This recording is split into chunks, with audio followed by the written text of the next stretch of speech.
வார்த்தையை கேட்டு விசுவாசம் இருந்தால் போதும், நீங்கள் எங்கே இருந்தாலும் சுகத்தை நீங்கள் அனுபவிக்க முடியும்.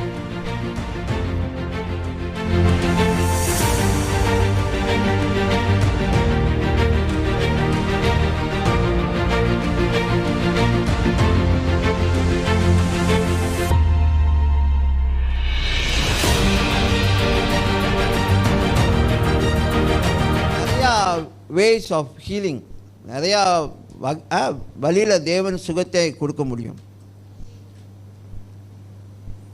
அப்போ தான் பவுல் எங்கச்சி பேர்த்து போட்டாங்க.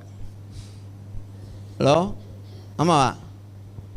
அது இப்போ செய்கிறாங்க. இப்போ உள்ள ஊழியக்காரங்க தான் எங்கச்சி தூக்கி போடுறாங்க, கோட்டை கழட்டி போடுறாங்க. சரியா? அன்றைக்கி அப்போஸ் நாங்கள் பவுல் ப்ரே பண்ணி எங்கச்சி இப்போ கொடுத்து விட்டார். போயிட்டு அந்த வியாதிசல் மேலே வைங்க, அவர் குணம் அடைச்சிடுவார். ஸோ இதெல்லாம் என்னென்னா டிரான்ஸ்மிட்டிங் த அனாயிண்டிங்.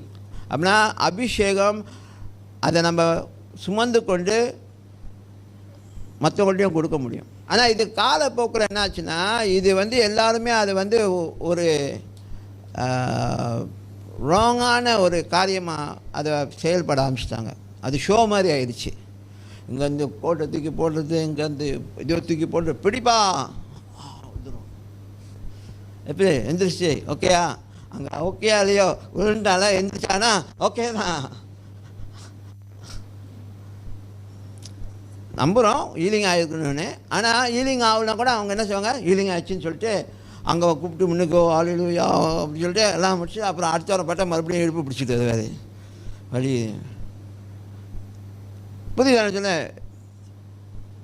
ஸோ ஏன்னா இது கொமர்ஷியல் ஆகிடுச்சு. ஒரு ஹீலிங் நடக்கும்போது அப்பயே அதை கூப்பிட்டு அதை கொடுத்து சாட்சி சொல்லி அதை விளம்பரப்படுத்தி இந்த ஹீலிங் மீட்டிங்க்கு வாங்க, இவர் நிச்சயமாக உங்கள் வியாதியை குணப்படுத்த முடியும், வல்லமையான ஊழியக்காரர், இவர் அபிஷேகம் நிறைந்தவர் அப்படின்னு சொல்லி பயங்கரமாக விளம்பரத்தில் என்ன ஆயிரும், என்ன அதெல்லாம் கேட்க வேணாம். விசுவாசம் இருந்தால் போதும்.